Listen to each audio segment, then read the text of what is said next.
Okay, Alex, thank you for joining us for your latest update to supporters. First of all, we've seen brilliant crowds at the Abbey this season. How pleased are you and the rest of the team at the progress that's been made in that area? Yeah, I think everyone's really delighted with the progress that's been made, and there's a lot of people that have played their part in that, ranging from the media team, the commercial team, ticket office and the retail group, as well as really into the foundation, the great work that they're doing that's helping us grow the crowds that we've been seeing. So to have almost 95% of home areas sold out for some of these fixtures so far is really pleasing.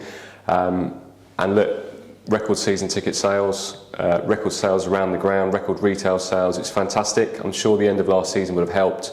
But look, we can't stand still, we have to keep going forward, and we've got lots more initiatives we want to undertake this season so we can kind of get the Abbey to a position where it's full week in, week out. And I guess with that boost in numbers has brought upon its own challenges in terms of the infrastructure and the things that were in place. Yeah, I think the crowds are probably at a level that we didn't quite expect this season. We'd certainly expected some growth, but look, the Abbey is an old stadium, we know that. That always brings challenges, and when you get kind of 5, 6, 7,000 people in here, it does creak. So we've had to use the last few weeks to go back and adjust a few things. We had issues with card machines, we've had to install a new server. We've had to add a new food outlet into the South Habbin to allow for the additional spectators there. We've added new covers as well. But hopefully supporters can see that we are listening to feedback. CUSP have been fantastic over the last couple of months in feeding back to us what's really important. And where we can, we'll make amendments and additions. Obviously, we're not going to spend loads of money. We're about to look ahead to some exciting new plans for the stadium. So we need to do things that are sustainable in the short term. But all in all, we're really committed to improving the matchday experience and making it as great as it can be. Let's talk about those exciting plans for the stadium. So quite recently we come out and talked about an agreement with the supporters club. How pleased are you to get over that significant hurdle in this process? Well, we're nearly there. So we've got the EGM on the 2nd November, but the last couple of months have been really good. Following the meeting with the committee and Paul Barry, I think that really helped. It allowed both parties to understand what each other was trying to seek and what the resolution could be, and then the working group has been established. We've met 2 or 3 times over the last couple of months, and really pleasing that a few weeks ago we met with the committee. We've got an agreement in principle which will see a new supporters club built at the front of their existing land, with the rear of the existing land where the current supporters club is being gifted back to the football club, and then being used for the stadium development and the expansion of the NRE. So it needs to go to an EGM. There'll be some legal work to do as well, but hopefully we'll be in a position by the start of November where that's been ratified, and then we can get on with the final legal bits and move forward with the projects. In the past 24 hours, the club published the survey results around the club Crest. What more can you tell us about that and what the club's going to be doing over the course of the next year or so? I think first and foremost, it's really important that we take into consideration it's a sensitive subject, it's a very emotive subject, and it's one that we need to treat with that level of sensitivity. We released a design probably about 6 weeks ago now, which we thought encompassed everything that everyone wanted to be in that new design.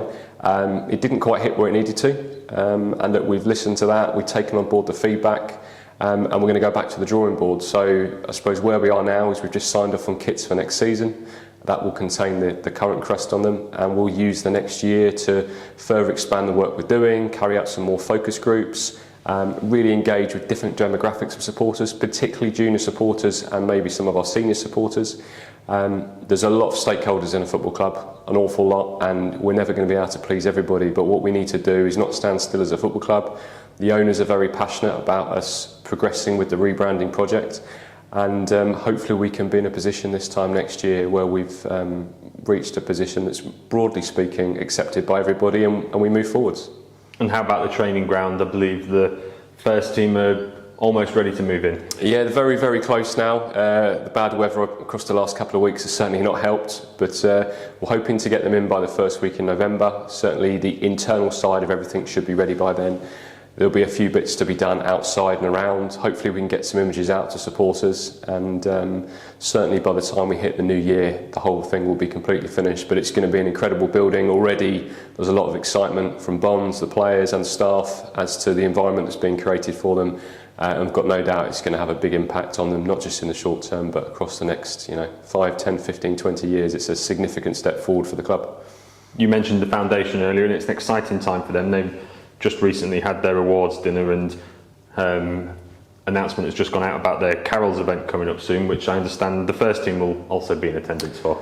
Yeah, so the foundation, we know they do fantastic work, and we're really working hard over the course of this season to really elevate them, increase their profile within the local community, not just for participants but also for people that can support them.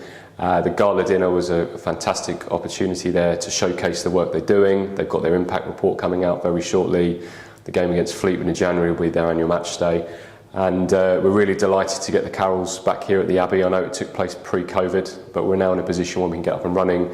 We're seeking to have just under 1,500 people here for that, and we're also pleased to confirm the first team are going to attend with their families, and it should be a really great evening to come and celebrate with everybody here at the Abbey before the Christmas period.